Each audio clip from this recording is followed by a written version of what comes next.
آج جو میں قصہ آپ کو سنانے جا رہا ہوں وہ ایک طرف دلچسپ بھی ہے اور دوسری طرف عبرت انگیز بھی۔ چینل کو سبسکرائب کرنا نہ بھولیں تاکہ آپ کے پاس نئی اور تازہ ویڈیوز پہنچتی رہے۔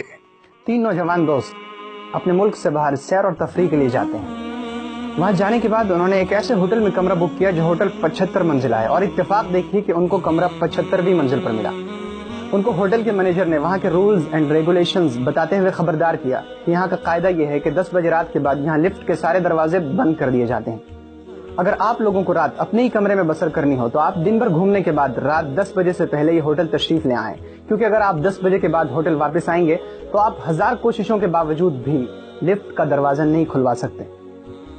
پہلے دن وہ تینوں دن بھر سیر و تفریح کرتے رہے، لیکن انہیں مینیجر کا انسٹرکشن یاد تھا، چنانچہ وہ رات 10 بجے سے پہلے ہی ہوٹل واپس آ گئے۔ لیکن دوسرے دن وہ لوگ گھومتے رہے اور جب ہوٹل واپس آئے تو 10:30 بج رہا تھا اور لفٹ کے سارے دروازے بند ہو چکے تھے۔ ان تینوں کو بہت گھبراہٹ ہوئی کہ اب کمرے تک کیسے پہنچا جائے۔ انہوں نے اپنے طور پر لفٹ کھلوانے کی کوشش کی، لیکن وہ لوگ کامیاب نہیں ہو سکے اور لفٹ کا دروازہ نہیں کھل سکا۔ تینوں نے بہت سوچ بچار کے بعد فیصلہ کیا کہ چونکہ اب لفٹ کے علاوہ کوئی راستہ ہمارے پاس بچا نہیں ہے سوائے سیڑھیوں کے، تو چلو ایسا کرتے ہیں، سیڑھیوں سے ہی اوپر چلتے ہیں۔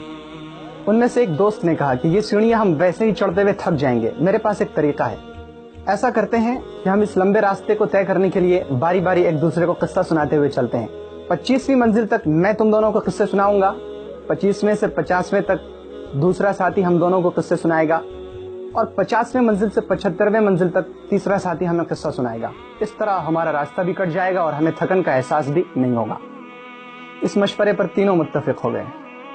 پہلے دوست نے کہا کہ میں تمہیں جوکس، چٹکلے اور مزاحیہ اور ہنسی کے قصے سناتا ہوا چلتا ہوں، جس سے تم دونوں بہت انجوائے کرو گے۔ چنانچہ اس نے اپنے کہنے کے مطابق چٹکلے اور جوکس اور ہنسی اور مذاق کے قصے سنانا شروع کیا، اور اس طرح وہ لوگ 25ویں منزل تک پہنچ گئے۔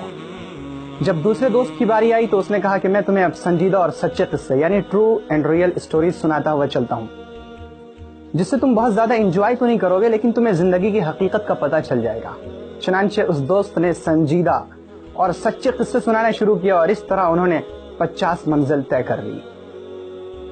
لیکن وہ تینوں بہت تھک چکے تھے، اور اب تیسرے دوست کی باری آئی تو اس نے کہا اب میں تمہیں غمگین اور دکھ بھری کہانیاں سنانا شروع کرتا ہوں۔ چنانچہ اس نے اپنے کہنے کے مطابق دکھ بھری کہانیاں اور غمگین اور سیڈ سٹوریز سنانا شروع کی، اور اس طرح وہ لوگ اپنا سفر طے کرتے گئے۔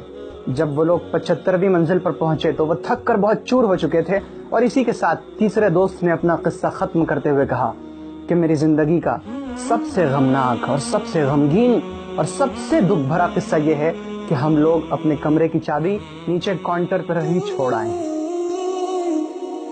یہ سن کر اور یہ احساس پا کر تینوں بے ہوش ہو گئے۔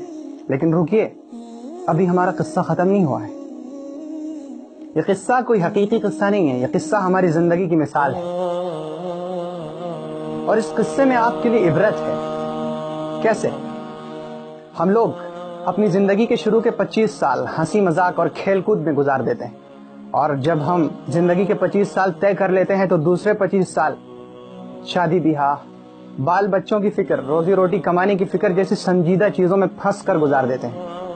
اور جب ہم زندگی کے 50 سال پورے کر چکتے ہیں تو پھر ہماری دکھ بھری کہانیاں شروع ہوتی ہیں۔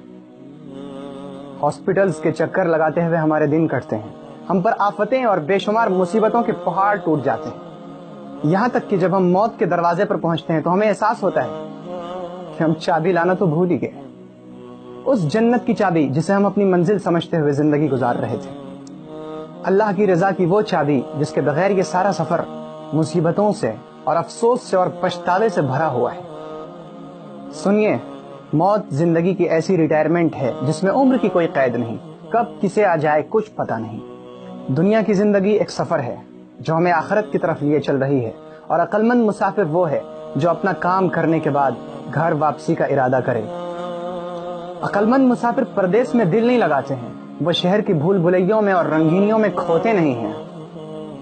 اگر ہم عقل مند ہیں تو ہماری اصل عقل مندی یہ ہے کہ ہمارا ہر کام، ہماری ہر بات، ہماری لائف اسٹائل اللہ کے حکم کے مطابق اور رسول اللہ صلی اللہ علیہ وسلم کی سنت کے موافق ہو، تاکہ اللہ تعالی ہم سے راضی ہو جائے۔ اور یاد رکھیں، اللہ کی رضا وہ چابی ہے جس سے ہم اپنی جنت کا دروازہ کھول سکیں گے۔ تو کیوں نہ ہم آج سے اپنے جنت کے دروازے کی چابی کی فکر میں لگ جائیں۔ اور آپ کو یاد ہوگا میں نے پہلے بھی عرض کیا تھا کہ اچھی بات کو پھیلانا صدقہ ہے، تو کیوں نہ اس صدقے میں بھی شامل ہو جائے۔ لائک، سبسکرائب اور شیئر۔ چینل کو سبسکرائب کرنا نہ بھولیں تاکہ آپ کے پاس نئی اور تازہ ویڈیوز پہنچتی رہے۔